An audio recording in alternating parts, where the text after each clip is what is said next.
जनाब फिजा हजरत अली अलैहिस्सलाम के घर बसूरत कनीज आई तो उसने देखा कि घर में कुल तरका एक तलवार, एक जिरा, एक चक्की है। जनाब फिजा ने हैरान होकर इधर उधर देखा और कुछ भी नजर न आया।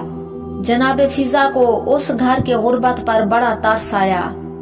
जनाब फिजा चूंकि अक्सीर का एक नुस्खा जानती थी, बीबी ने तांबे का एक टुकड़ा निकाल लिया और उसे आग में रखा और ऊपर दवा डाली। तांबा सोना बन गया। हजरत अली अलैहिस्सलाम घर तशरीफ लाए तो जनाब फिजा ने खुश होकर सोने का टुकड़ा पेश किया।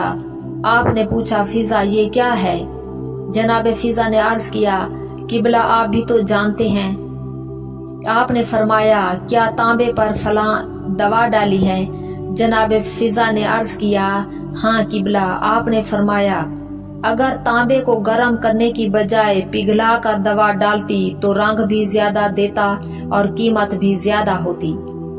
जनाब फिजा ने अर्ज किया, किबला आप भी ये फन जानते हैं? जनाब अमीरुल मोमिनीन अलैहिस्सलाम ने फरमाया, फिजा ये फन तो इतना बड़ा नहीं है, ये तो मेरा बेटा हुसैन अलैहिस्सलाम भी जानता है। हम तो उससे भी कुछ ज्यादा जानते हैं।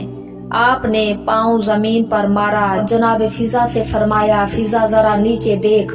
जनाब फिजा ने देखा तो जमीन शगाफ्ता थी और उस शगाफ में से सोने की नहर बह रही थी।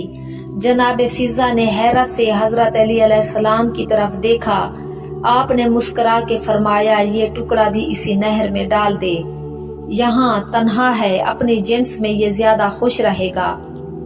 उसके बाद जनाब फिजा ने जितनी जिंदगी गुजारी, ना तो कभी उनकी भूख पर ताज्जुब किया और ना गुर्बत का एहसास किया।